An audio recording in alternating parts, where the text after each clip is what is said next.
Good afternoon, dear students. Um, so this is the last lesson plan format, and it is teaching of grammar. Okay. So I hope you are thorough about you have an idea about what is that lesson plan format for prose, poetry, and composition. Now we shall see the format of grammar. So the first step will be framing objectives. You should frame both general objective as well as you should frame the specific objective for your class. So this general objective will be a common objective, and specific objective is specially designed for your class which you are going to teach.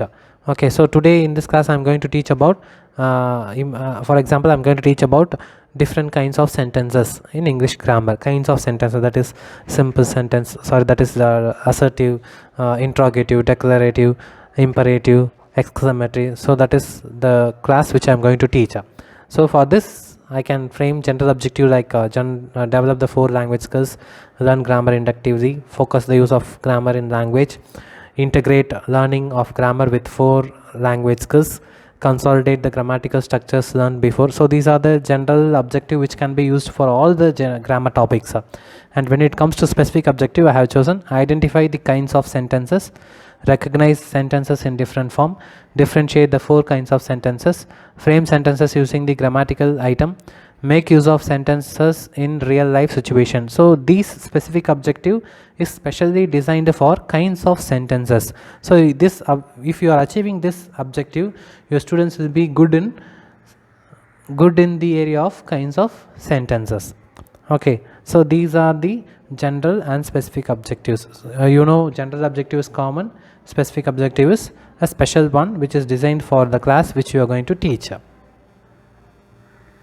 So after framing the objective, you should write the informations of the teaching aid which you have used, and the textbook which you have used, and the reference material which you have referred for teaching this classroom, for teaching this lesson. Okay, so those details should be given in teaching aids column and textbook column and reference book column. So you can also use internet resources for reference, and that resources link should be given for your students.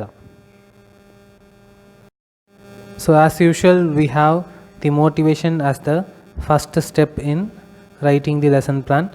So you can motivate your students by asking some questions, or showing a model, or you can show some pictures, so whatever it is. So for the topic which you are going to teach, you should link your motivation part. You should not generally motivate your students blindly. So your motivation should be related with the title of your lesson. So your motivation should link the title of the lesson which you are going to teach, or your motivation should connect the content which you are going to teach. So there should be a connectivity between the class which you are going to teach and the motivation section which you are giving to your students. So your motivation should not go away from the topic, it should go together with the topic. So after motivation, the second step is presentation. Under presentation, the first thing we have is oral presentation. So in oral presentation, the teacher will be announcing the title on the blackboard, and after announcing the title, the teacher should present the lesson orally. For example, what is sentence should be explained to the students, and what are the different kinds of sentences should be explained to the students with examples. So there are different kinds of sentences like declarative, imperative, interrogative, and exclamatory sentence, and each one should be explained with certain examples. So as I told you, each kinds of sentences should be explained. For example, declarative. So what do you mean by declarative sentence? So the definition should be given in the content column, and in learning experience column, the teacher should give examples for declarative sentence. You should give 2 or 3 examples for declarative sentence. Again, you should write what is imperative sentence, what is the meaning of imperative sentence. After giving the meaning of imperative sentence, you should give examples in the learning experience column. So likewise, you should explain each and every kinds of sentences with examples. So after teaching these things, you can ask some questions in the evaluation column. So for example, you have told them what is declarative sentence, and you have given them what is the you given them some examples for declarative sentence. So in evaluation column, the teacher can ask some questions like what is declarative sentence, so can you give some example for declarative sentence. So such kind of questions can be asked in the evaluation section. Okay, so you should explain all the kinds of sentence in oral presentation. You should not leave anything. You should explain all the kinds of sentence in oral presentation. So after oral presentation, the next step is situational presentation.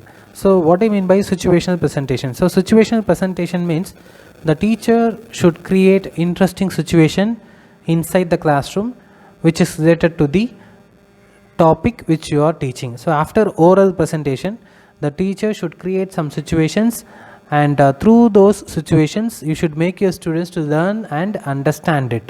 So for example, I have taught them the different kinds of sentence like assertive, interrogative, imperative and exclamatory sentence. So you should create your create some situation inside your classroom, like you can ask someone to raise some questions.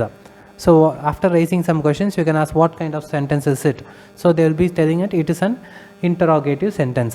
So you can give them some command. So after giving them command, you can ask what is this type of sentence. They can tell it is an imperative sentence. So likewise, you should create some situation inside the classroom, and through those situation, your students should answer for the situations which you have created. So that is situational presentation. So through situation presentation, your students will be getting an easy understanding about the topic which have been taught to them. Okay, so after situational presentation, the next one is written presentation. So in written presentation, the teacher asks the students to write some questions which is given in the book back in their notebook, or else the teacher can write some questions on the blackboard, like the teacher can write the different types of sentences, different kinds of sentences on the blackboard, and the teacher should ask the questions like mark the sentence with correct kinds of sentence. So the student should identify which kind of sentence is it. So like that some questions can be asked, and these things can be written in their classwork note or in their rough note. So after written presentation, the last step is application part. The students should apply the rules which they have learned in this class. So again, here you can ask some of the exercises which is given in your textbook, or you can frame your own exercises for the better understanding of the class. So this is the last step. So the last step is recapsulation or review and home assignment. So again, you should write some important points which will cover the whole class which you have taught.